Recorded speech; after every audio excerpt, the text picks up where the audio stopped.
right, good evening. We're always glad to have folks here in the building where we try to take everything that you've done all day at the board meeting and translate that into real action. So this building and the building a couple of blocks away from us, the Jackson Center, are where the Organ Center operates, where the software engineers program the policies that you've developed, where the researchers are analyzing the data to help you develop new policies, analyze what you've done before. So this is home for us, and we're always glad to welcome you here. And in fact, if you want a more comprehensive look around, Mandy Ames is offering tours tonight. So if you want a tour of the building, talk to Mandy and she will show you around. Make sure you've seen all the cool stuff. It is especially important to us to welcome you here tonight because tonight we honor the people who really make the whole thing happen. That's our organ donors and their families. And so to have the opportunity to welcome you here for that purpose is especially meaningful to all of us at UNOS. And so we are very glad that you're here. We're going to award tonight the National Donor Memorial Award for Excellence. This is the 9th annual award for the Donor Memorial. I want to just thank the folks who do the work of sifting through all the applications, and there are many of them. This is not an easy decision, but I want to thank Ken Murphy, who is the Vice President for Patient Donor Affairs of the Board of Directors and is the chairman of the committee that reviews all the applications and chooses award. Also on the selection committee are Rose DeKisto, Jim Keem, Barbara Lee, who is a former award winner herself, and Deanna Santana. And I think Ken and Deanna are here with us tonight, so let's thank them for their work.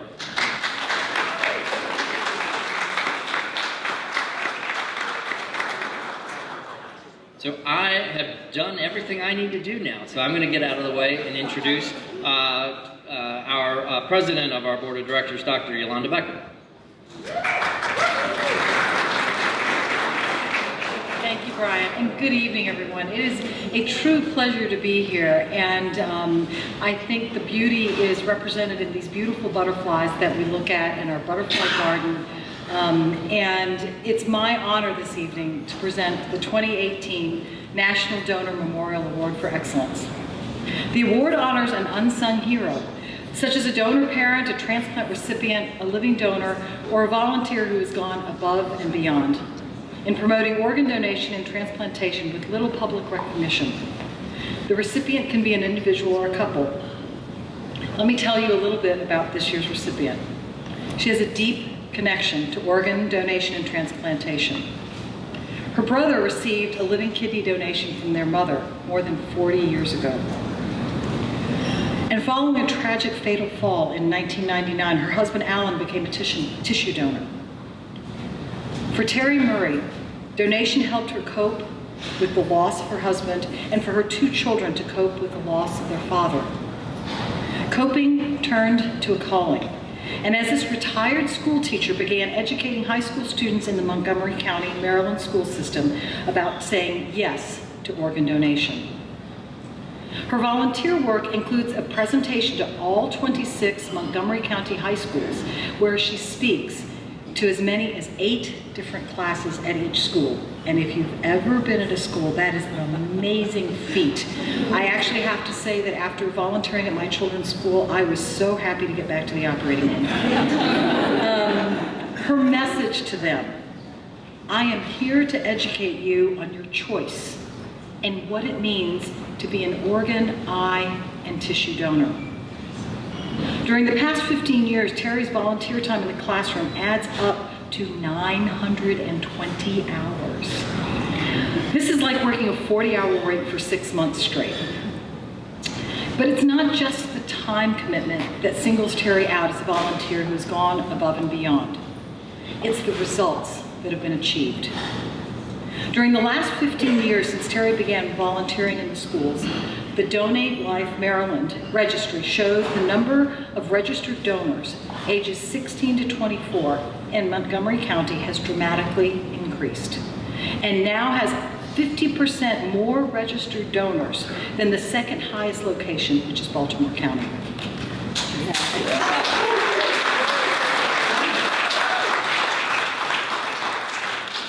So, one person, one family can indeed make a difference. From Leslie Copignone, the Director of Community Affairs at Washington Regional Transplant Community, Terry's nominating OPO. What Terry has done single-handedly to positively affect the donor designation rate in Montgomery County is nothing short of astounding. And these words from Lori Brigham, President and CEO of WRTC. Terry is the kind of volunteer you dream about.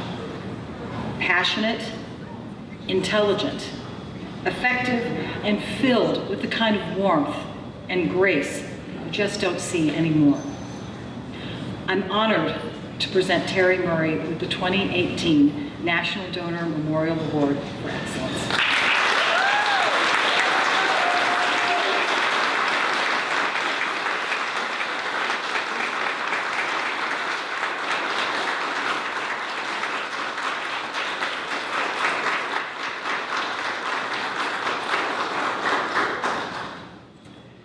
It was the day before we would return to school from our holiday break. It was a mild day outside. We had had a leak in our roof and water was coming in, making a mess of the floor and ceiling. And my husband was worried about it, so he got my then high school senior son and they went outside and they got a ladder and they were trying to figure out what was going on the roof. I was inside the house. I think I was putting Christmas decorations away and thinking about going back to school the next day when I heard my son scream. I went through the kitchen, grabbed the phone. When I got to the back of the house, I saw that my husband was unconscious. He'd fallen 2 stories. I went over to him, tried to feel for a pulse, took a deep breath, and dialed 911. We don't live far from the fire station, so I could hear the ambulance coming. So I sent my son to the end of the driveway to motion them in. He took off running. I remember I got down and I was holding onto my husband, trying to get him to wake up when the medical team arrived. They have a lot of equipment, so they spread these things throughout the deck and started working and kind of moved my son and I out of the way. We were holding onto each other when I saw that they had cut off his jacket and were using defibrillator pedals on him.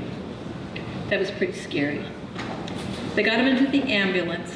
We went to Holy Cross Hospital. My daughter joined us there. She'd been out. They put us in a special waiting room. I was sitting in a chair with my son on one side and my daughter on the other. We were holding hands when a team of medical people came out of a doorway from my right, walked across the room. They sat down in front of me. They said, "Mrs. Murray, what happened today?" And I told them, kind of like I'm telling you. And then they said, "We did everything we could." My husband had passed away. I had had breakfast with him in the morning. And by 4 o'clock in the afternoon, I was a widow with 2 kids with no dad. That's when I met the people from WRTC. They had to come to me and say, "We are so sorry for your loss. Would your husband want to be an organ and tissue donor?" And I didn't hesitate. I knew he'd want to help people any way that he could. So I said yes, and they took over the recovery process. He died a cardiac death. We were able to donate tissue. We donated skin, bone, connective tissue, heart valves, and his corneas. And I got a letter about a month after he passed away telling me that the sight of 2 people had been restored because of that donation. That is very precious to me. He was a good guy. 1,000 people came to his funeral. 12 people told me he was their best friend. When he died, he was aquatics director at Montgomery College, and they renamed the whole building where he worked in his honor. It's called the Alan T. Murray Aquatic Center. And I'm very proud of that, and proud for my children to know that their dad was so well thought of. I'm telling you this because from my husband's death and donation came my mission. I was asked to be on the Donor Family Council for WRTC, and I readily accepted. And when I got there, I was sort of new to the place, and they were starting an educational initiative. And that was perfect for me because I was a teacher. So in the high school where I talked to the health teacher, and I said, you know, we need to have these people come over and talk about donation. So we did. And Lisa and Maureen came over and they talked about donation, and then I told my story. And then I got another high school, and they came over, and then I got another high school. And finally they said to me, you don't need us to come over from Virginia early in the morning like this, so we think you can handle this yourself. And so, for the past 15 years, I have had the privilege of going to health classes in Montgomery County, a variety through the years. And I'm able to talk about my husband, keep his memory alive.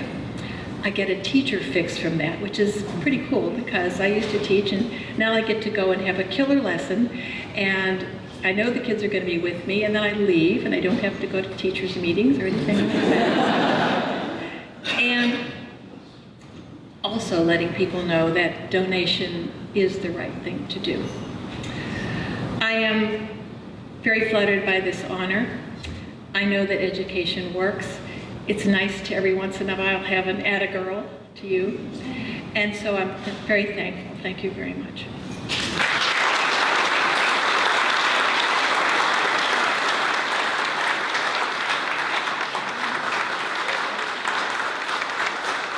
Terry Murray, everyone.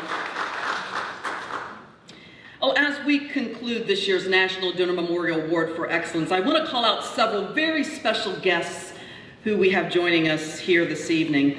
Guests who really, truly are what the National Donor Memorial is all about. And what this memorial, which is behind me, is all about. You see the words etched down the wall of names. Hope, renewal, transformation. Hope, renewal, transformation. 3 words that are etched, not only in the work that all of us do, but etched into this wall that we see here each and every day. The words symbolize the memorial, and they symbolize what each and every one of you provides to what we do in saving lives through organ transplantation. The guests that we have here today also, I'd like to call your attention, Brandon Carrigan. Brandon, would you please give a wave? He received a heart transplant at the age of 15. There he is in the back.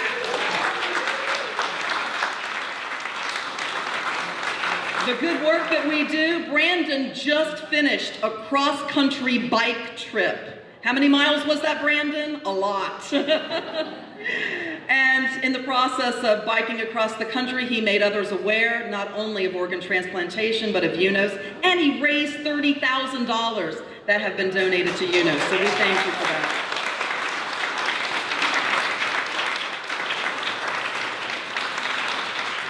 I see many of you looking at these beautiful butterflies, and we have those butterflies here because of Elvin and Laura Floyd. Would you please come out here and just wave so everybody can see you? Elvin and Laura.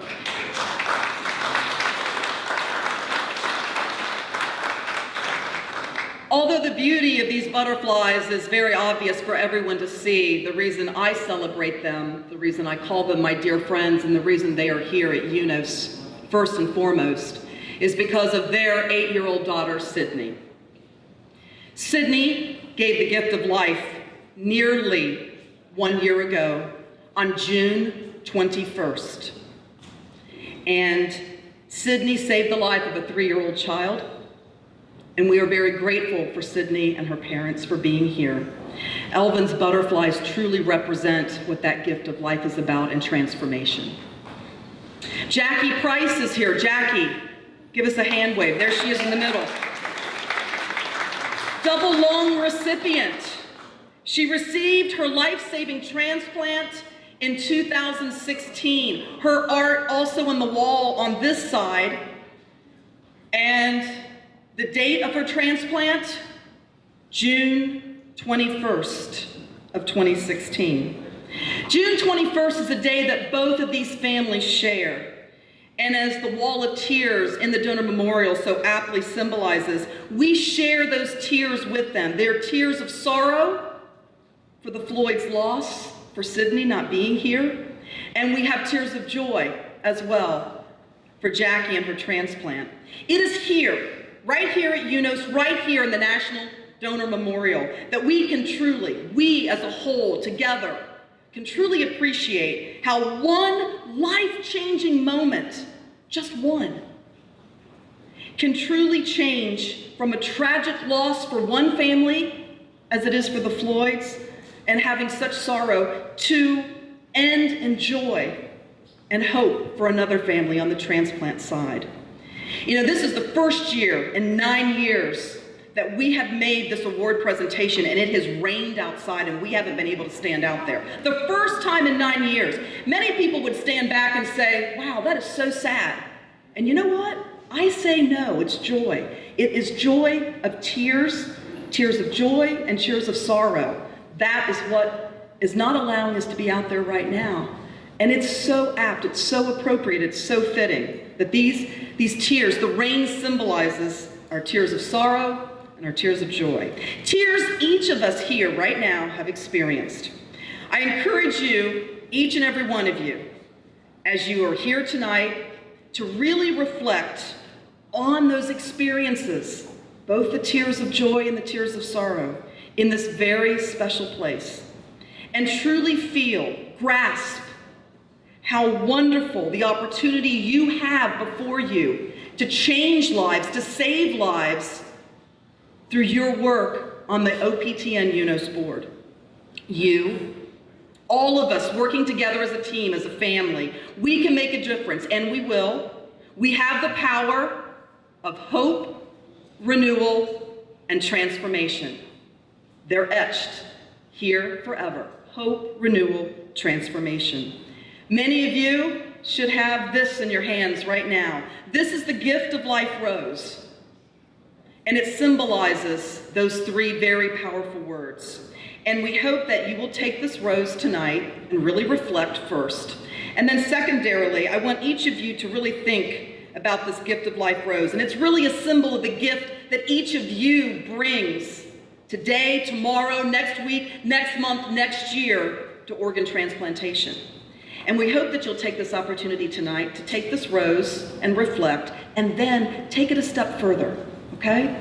Take it a step, and we would like you to place that rose outside in the National Donor Memorial to remember those lives that you have touched, the lives that you have saved. You can place your little rose in one of the cubby holes that's in the wall of names in honor of a donor family who has touched you. You can take the rose and put it at the wall of tears, just right down the steps, in honor of a transplant recipient who has touched you. Or at the foot of a fallen soldier donor memorial, in honor of someone who has touched you personally, someone like Chad Southward, who touched many of us, our UNOS team member and a dear friend. We thank all of you for everything that you are doing and will continue to do for organ transplantation and donation. We also truly honor and thank our award recipient, Terry Murray, tonight, and we hope that you will have a chance to meet her and to honor her with your words of support. And we hope that you really enjoy this reception tonight and take in the beauty of these butterflies. Elvin and his wife Laura are here, and they are available for sale. I know a few of you have asked, and they are available, and we are volunteers. We have 6 volunteers who are here, community volunteers, just like you, who give back, and they are here as well tonight. Many of them, most of them, are organ recipients or donor family members themselves. And with that, I say thank you for being here. Thank you for being a part of what we do and for saving lives, changing lives, hope, renewal, transformation. Thank you all for being here.